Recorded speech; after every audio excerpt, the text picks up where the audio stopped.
but I have sought to walk the love walk, and I've taught my children to do the same. One thing I do know for sure is that I never hold anyone in my... It's like pouring acid into a container. If you pour acid into a container, it will first affect the container before it affects anything outside of the container. So I do not ever allow people and what they have to say to be either the standard by which I determine anything in this life. I would rather forgive people so that I can have a clear heart, that I'm able to hear God. I've been told that if I were to go live tonight, there are those who will take my words and spin them for whatever they want to make it say. However, I've also learned not to fear men, but only to fear Almighty God. You see, Jesus said this one day. He said, "Do not fear those who can kill the body, but rather fear him who after the body has been killed can also destroy the soul in hellfire." So I've learned over the years not to fear men. Now we are living in a time of the internet. We're living in a time of social media. And it is so sad to see social media becoming a place that is so full of toxicity. People, internet trolls, who don't like to see the beauty of a life unfold. You know, they like moles. Digging up dirt on people is to them like though it was gold. And that's the world we live in right now. I think that we have the power to change the narrative. Because one thing that the evil empire fears more than anything, they fear masses of people thinking for themselves. That's what they fear. That's their biggest fear. You know, we live in a world where the powers that be tell us that we should walk around with these blindfolds on. They want us to be walking around with blindfolds, and we are to depend on them to be the only one that can lead us or direct us where we should go. And they never want us to remove the blindfolds, because they fear that if we remove the blindfolds, not only will we realize that we can see, but they fear that we will realize that the people who are leading us around are actually the ones that... And their continued existence depends on us never knowing that they really are the ones that are blind. Do not think that because you have money or because you are in politics, that makes the light automatic to you. It does not. So let me start here. Let me go back to the day of the verdict at the courthouse, because I left that courthouse and the cameras were there. I did not come out saying, "Oh, I'm about to say something and this would be a good moment to make a statement so that what I'm going to say will go viral." That was never the issue at all. I came out because I had sat for 2.5 years seeing an injustice being perpetrated against an innocent man. There are those who would say, "Oh, well, that's your son. You will believe anything." Truth be that before I had children, I was sworn to serve the kingdom of heaven. I am an ambassador of that kingdom. So people can say whatever they want. After this message today, there are those who will applaud. There are those who will disapprove. And there are those who will downright try to make it say what they want it to say because they so fear the truth coming out. So that day I left the courthouse. So let me start there. Like I said, I left the courthouse, and as I left, I responded in a way that some would say, "Oh, he was so emotional. It was just an emotional father." Listen to me. I fought many battles in my life, and I fought battles for people who were not even my children. I've been a voice for the voiceless for a long time. Some of you may not know this, and that's why I'm introducing myself, that you may know who is standing in front of you right now. All right? So, I spoke up because I'm not someone who have been conditioned over the years to fear the ramifications of evil people. I fear God. I fear God. And at the end of the day, anyone who could ever seek to shut my mouth or stop me from speaking the truth to the point of trying to extinguish my flame, guess what? The only thing you can do is give me a one-way ticket to heaven. You can't do anything to me. You can't do anything to me. So that day, it was not merely an emotional outburst. I saw an evil system.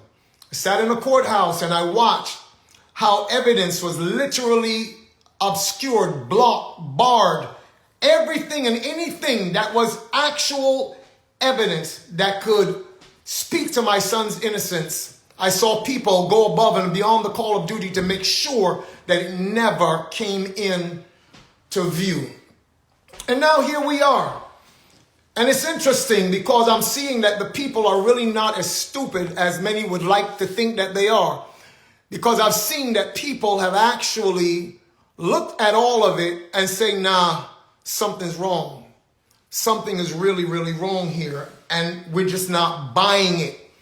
So as soon as certain folks saw that the narrative was not going in the direction that they wanted it to go, as soon as they saw that, in fact, it was not how they thought it was supposed to have thrust certain people further into the stratosphere of superstardom while using my son as a sacrificial lamb to make that happen, because that's been the narrative for 2.5 years. That's been the narrative.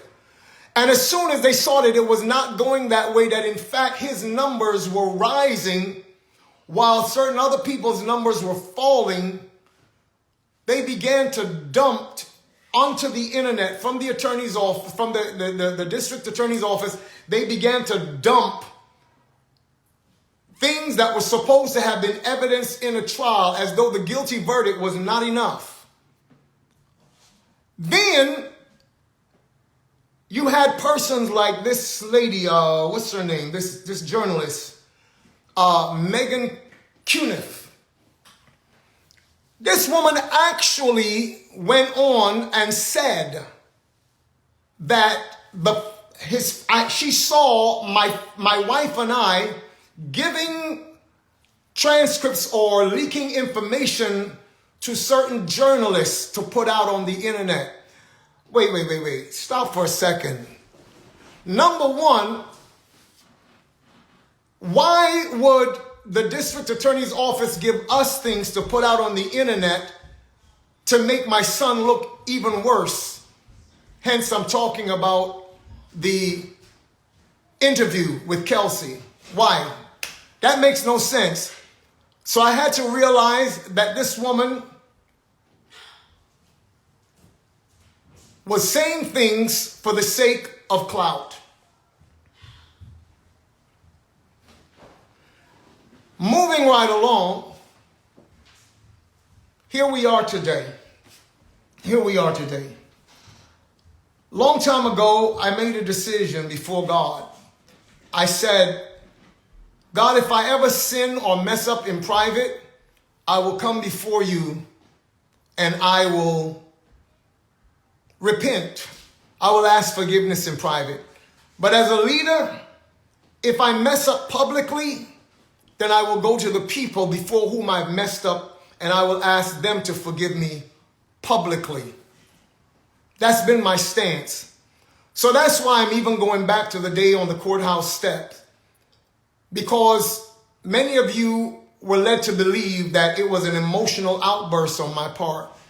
It really was not merely an emotional outburst. You would have to know my history. You'd have to know how God has used me in nations around the world. You would have to know that there are times when I've stood up with great boldness to speak on behalf of those who were marginalized, those who did not have a voice, to speak on behalf of those who people did not want to be able to have a voice, to publish their pain and the things that were going on with them. And so that's been an issue for some time. So you could chalk that one up to the burden of leadership. But I want to ask a real serious question. What do you do when you see injustice happening, when it is so blatant and so plain before you? What do you do?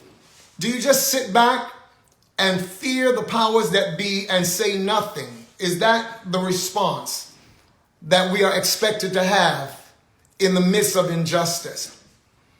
For me, I remember what the scriptures say. Number one, woe to you when all men speak good of you.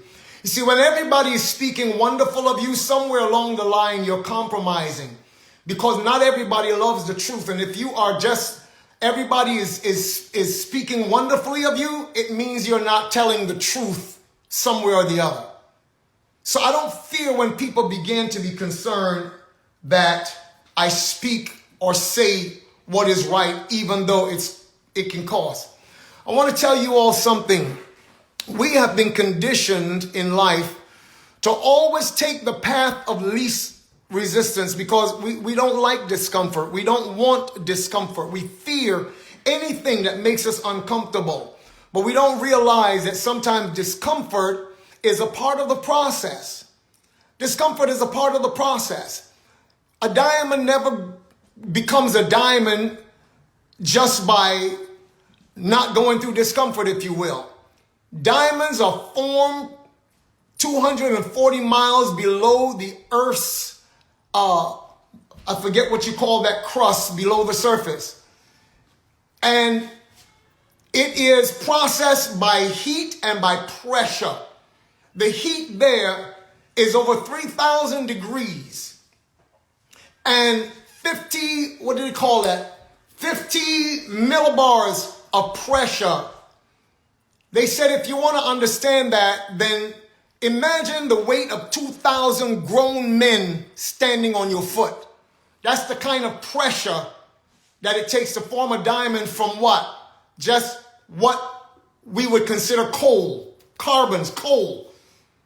So sometimes in life, if you are going to be everything that you can possibly be, if the beauty that is on the inside of the creativity that's in you is going to come out, sometimes you're going to go through fire. You're going to go through pressure. Don't fear it. Don't fear it. Don't let people make you fear that. So let me go back to some 2.5 plus years ago. When all of this stuff happened, a lawyer entered into the picture, a man by the name of Alex Spiro. He is a former DA in New York. He used to be the NBA's spin doctor. He was their go-to guy for NBA ball players. And then he went into private practice or became a part of a firm. And this man has been on the record. It's not something I'm making up. It's already out there on the internet years ago. He said, when I'm going to try a case of a high-profile case, I first try it in the court of public opinion. And so that's what they did. The strategy was basically to paint a smear campaign against a young man, an artist, to try to make him feel or try to make the public believe that he is the worst person that's ever walked on the planet. How could he be so terrible to shoot a black woman and all of that? Some of the people who piled on, some of them, when they say a black woman, they sound so insincere because they never cared about black women before that. But all of a sudden, this became a good narrative. It boosted views. It gave more likes. It sounded really, really wonderful. And, you know, for them to be on the side of this defenseless black woman. Let me stop right here and say this, and this might come as a shock to many of you. But guess what? Both my son, myself, and others of our family have long decided that we are not going to hold any animosity against Megan Pete, aka Megan the Stallion. We forgave that girl long time ago. Long time ago. Because again, we know that the principle of forgiveness is important in order to cleanse one's heart, to cleanse one's soul, and to not be, bound up with hatred and hatred, trust me, resentment, bitterness, those things can actually cause diseases of the bones. It has been proven, and it can cause sickness in your body because you're holding on to something that is negative against the real life force in your life. So whatever you do in life, no matter how hard it is, forgive, because forgiveness is not for the other person, it's for you. It's for you. And so that's what we decided. Some will actually, no doubt, question, is he actually saying that Tory forgave Megan for all of what's going on? Yes, we have forgiven her. But what we will not back down from is the machine that has been in the background trying to press a narrative in order to use this girl for what they have used her for. So let's move on from there. They came in with a smear campaign that was second to none. Yes, it was during the time of the George Floyd situation, the Breonna Taylor situation. And they basically tried to make a silk purse out of a sow's ear. That's not my saying. That's an old people's proverbs who says you cannot make a silk purse out of a sow's ear.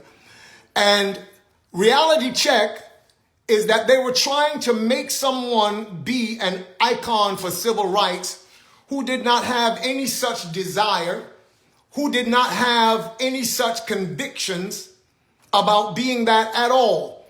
And it came across very insincere to a lot of people. You see, the powers that be and those who actually have the power of the machine in their hands can make us think all day long that that was for real, but people saw right through that. And so a lot of that began to just fall on its face. The strategy was simply this. Number one, they went behind the door, closed doors, and got the powers that be to place a gag order on my son. He wasn't supposed to say anything. He wasn't supposed to say anything. Even to the place when he sought to use his art to speak for himself because that was his only way. There were so many voices. Oh my God, how insensitive. Blah, blah, blah, blah, blah, blah, blah. But I have to ask you, what would you do in such a situation? At the end of the album called Daystar, the last song is called Life. And he ends that song by saying, you get up one day and you have thousands of people hating on you all at once. It brings your world down. I would like the youth of today to take me as an example, because I don't care about none of those things. I will continue to stand up, and I'm paraphrasing now, so let me leave that alone. So the strategy was very simple. Shut his mouth while the mouth of those with the biggest megaphone on planet Earth piled on and said everything. Can you imagine? 2.5 years, every single day, you have to get up to that, knowing that you did not do this. And so that was the face that they decided would best serve their narrative. Who really is Daystar Peterson, people? Who really is Daystar Peterson? 1 second, please.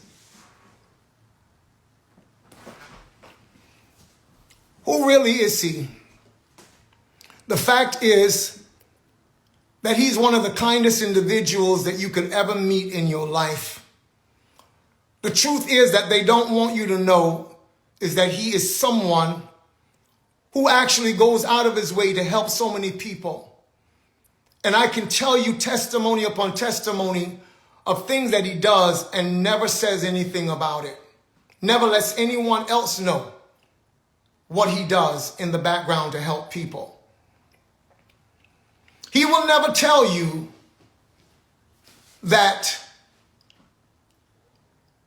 and there's one young lady who got in contact with me that was diagnosed as being bipolar, having a bipolar disorder, that he paid her rent. She told me, not him, because he would never say it. He paid her rent for 1 full year because she was a single mother battling through depression and situations going on in her life.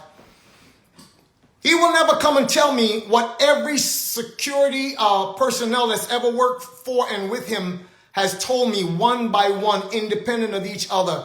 I've never worked with a celebrity like this. I've worked with others.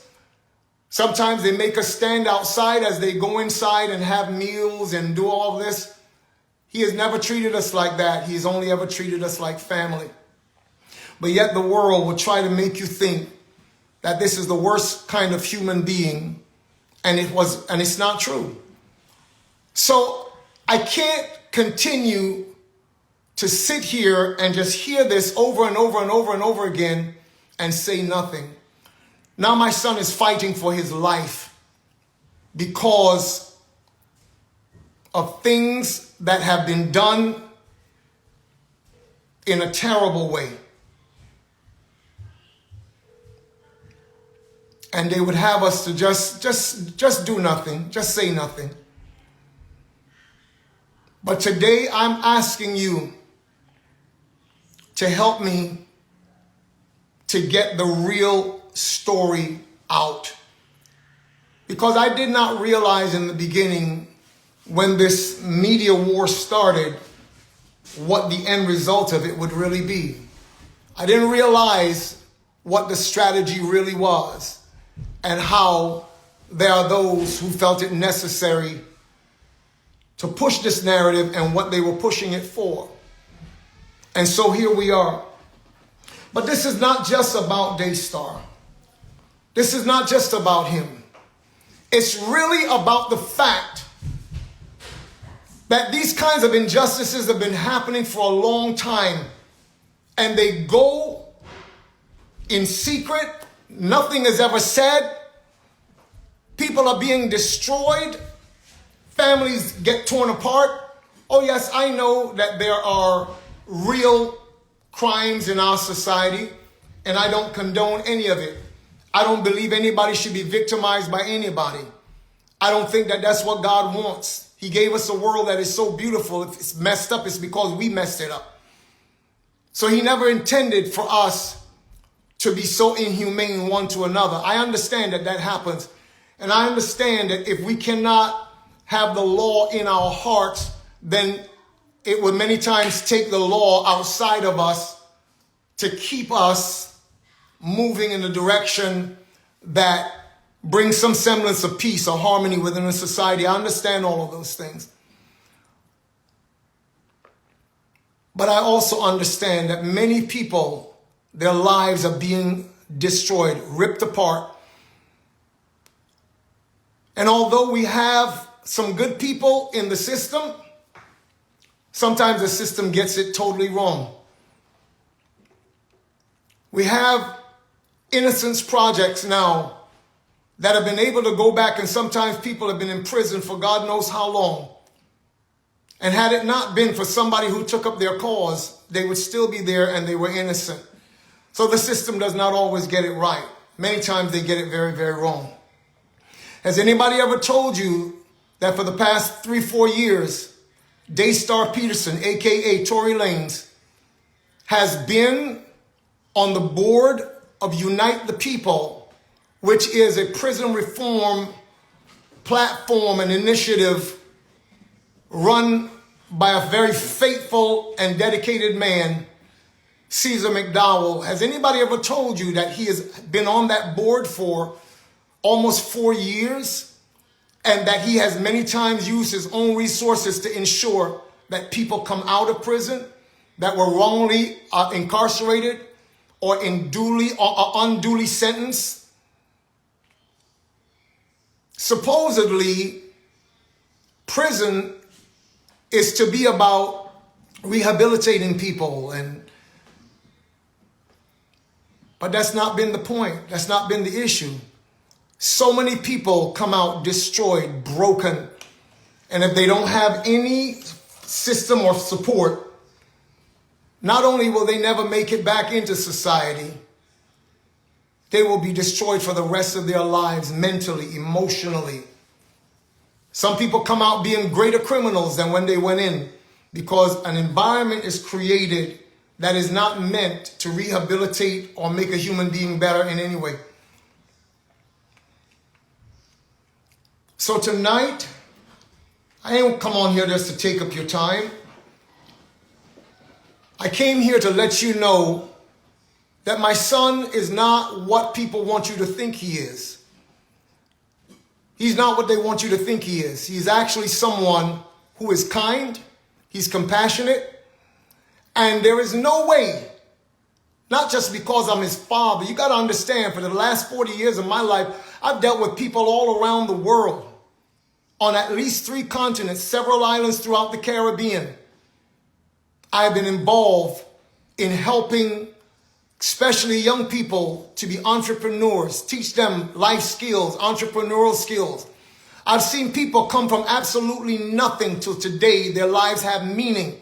They're actually doing things and helping other people in their lives. That's what my life has been all about. And that's what I passed on to my children. And so I want to say two things. In 1990, I went to my bed and I had a dream. And in that dream, I saw that I was driving in downtown, a city in Canada. And I was pulled over by the police in the vision, and they said, give us the manuscript on the destiny of the black race. Mind you, in the natural world, I had never even conceived of writing a manuscript like that, much less putting out a book. But that's what happened in the dream. They said, give us the manuscript on the destiny of the black race. I went to the trunk of my vehicle, took it out, walked it back to the squad car, and I handed it to the officer. And as I was handing it, I said to the man, I said in my mind, I handed it to him, but in my mind I said, you can take this, but you can't take what's in my heart. And from then, long story short, I started to study, I started to research on what the plight of black people were. And as soon as I started that, again, I went to bed one night and I was thrust into another dream.